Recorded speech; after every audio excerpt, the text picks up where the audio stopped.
Eric, seeing a lot of Sixers fans who want to know what's up with Tyrese Maxey, his shooting, and just kind of doing a deep dive on it. So in the 29 games Maxey has played this season, nearly half of those games he shot 30% or below from three. So it was 12 of the 29 games he shot 30% or below, and on multiple games of like 12% or like 15%.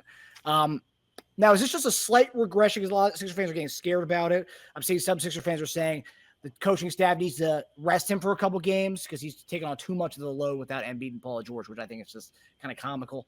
But what do you think this is a symptom of playing more without Embiid this year, or is this just a slight regression? I'll say it's a combination of multiple things. So the low in the minutes, I do think that's a factor. Also, shot selection. I thought his shot selection has kind of gone down. I don't think it's as good as it was. And third, I would say he's no longer a secret. That's a good point. So teams are aware of his tendencies and what he likes to do and trying to get him out of a rhythm. He's seen a little more attention, the bigger guys, double teams. So he has to figure that out. So I think it was just, those multiple things are contributing to it. If I had to pick one that I felt was the major factor out of those three, I'll say shot selection. Do you think that's attributed to him just knowing he has to take on a full load, just getting him up there and trusting his percentages? I mean, I think some of it is feeling like he needs to do more, but also I don't know if the coaches I don't know if they really address it with him on the proper shot selection. I mean, the main reason why he's getting numbers with his percentages is because his volume is so high. Yeah. But if you have volume, if your volume is still that high, you have more efficiency. You could do even more, even better. So I still feel that I would say that shot selection. I would probably put the load and the extra attention, maybe 2A, 2B. But I think the shot. I believe it's the shot selection. I mean, he can make those shots, but if you say the combination of he can make those shots with now a heavier load and now getting more attention, kind of makes it tougher. Kind of a question B for that I wanted to ask before I get to my opinion on it. Do you think the musical chairs of availability and lineups are hurting Maxey kind of and PG too, and to develop like a solid offensive rhythm? And by that I mean like one game, Embiid's there and PG and Maxey, they have to dial it back a little bit and become a little more playmaky, shoot less. And the next game he's out, they have to shoot 25 times. And the next game he's out again and he's back and they got to shoot 10, 15 times. Like, do you think that kind of just throws off the offensive rhythm and helping get? I would say that could affect Paul because you're in a different role, and then two, you're with a different team, and you never really had your full group, and it seems to kind of change game by game. So I would say that could easily affect Paul. I do not think that affects Maxey. I think Maxey plays the same way no matter what. Yeah, I agree. So when Joel was there, he may not get as many shots, but he's still just as aggressive. I don't see his assists skyrocketing up when Joel comes back. So that's true. He's still those shots are still going up. Which interesting. I agree, and I think it would affect Paul more because Maxey's also used to this, but Paul, and it sucks because it's one thing if we played like half the year together and then all this started unraveling and then they had to go musical chairs. But it's been musical chairs since the start, so that's been the norm for this team is musical chairs. Yeah.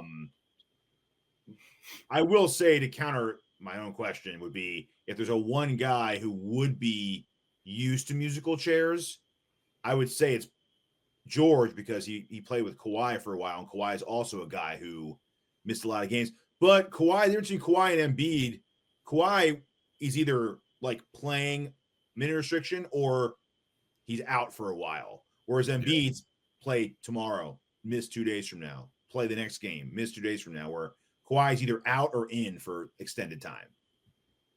Yeah. But I think, I don't know. I've seen a few fans kind of talk about a lot of the existing free agents out there right now and thinking that there really isn't another person who can come in and kind of be that Maxey when Maxey's off the court right now as far as a backup guard. I'm seeing a guy like Fultz and Lonnie Walker, two guys people keep trying to say that the Sixers need to pick up because they could help kind of lessen the load for Maxey during games. Do you think those guys would really matter or would make a difference on the team? I don't know, man. I think a lot of this is kind of hard to go reaching for other players when we don't really know what this full group is going to look like. Yeah. So, when you bring in people in, you still now all of a sudden you decreasing people's minutes. It's like Eric Gordon, for instance, was brought in and he had high expectations. Then all of a sudden McCain kind of pans out more than we kind of expected. Now that kind of diminishes Eric Gordon some. So that's what you're gonna get. Like you bring guys in, and somebody's gonna have to sit down.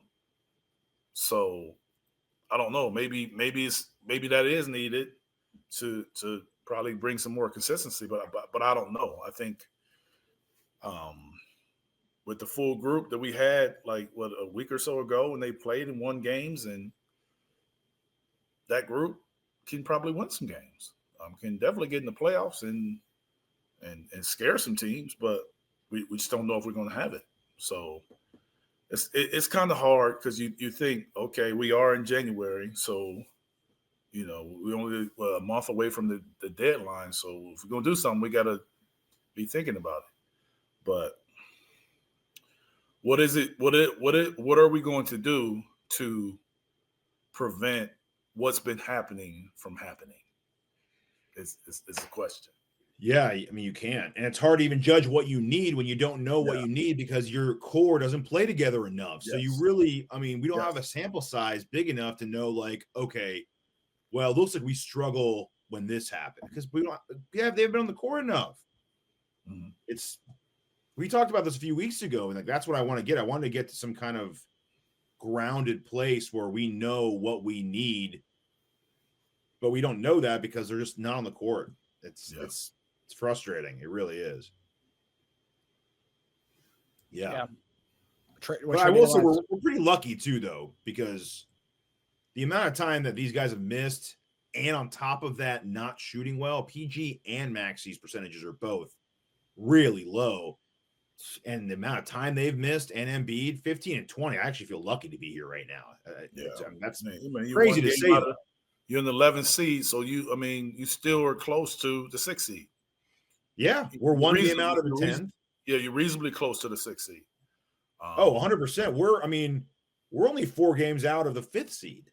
Yeah, so that's what I'm saying. So you are reasonably close if you can get on the run.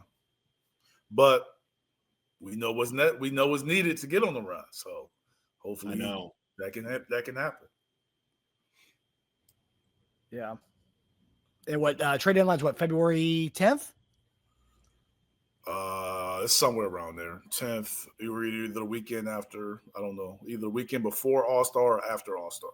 It used to be after All-Star. I believe it's before All-Star now, I'm not sure. Mm-hmm. Thursday, February 6th. Yeah. Okay. So it's before All-Star now. So it's coming up. It's less. Yeah, it's about a month less than a month away. Yeah. Man. Yeah, it's crazy how fast the season is going. We're already in your All-Star break and already at trade deadline. I know. And we've barely seen our team together fully. Yeah. I know. Crazy. How many games have they started and finished together? 5 or 6? I think so. So low. Yeah. I remember at one point that we were 4-0 when they started and finished together. I think they maybe played 1 or 2 games since then. Yeah, I believe they're still undefeated when they do that. Yeah, that only matters if it actually happens, though. It's true. 6 out of 30. What are we? 15 and 20. Yep. So 6 out of 35 games. There you go. Awesome. Yeah. Undefeated when it happens, though. So you go. Yeah. So Cool, yeah. Hey, on pace for 82-0 if we do that next year. yeah. It'll just take those are like 7 years to do that, to finish 82 games together. Yeah, I hope not.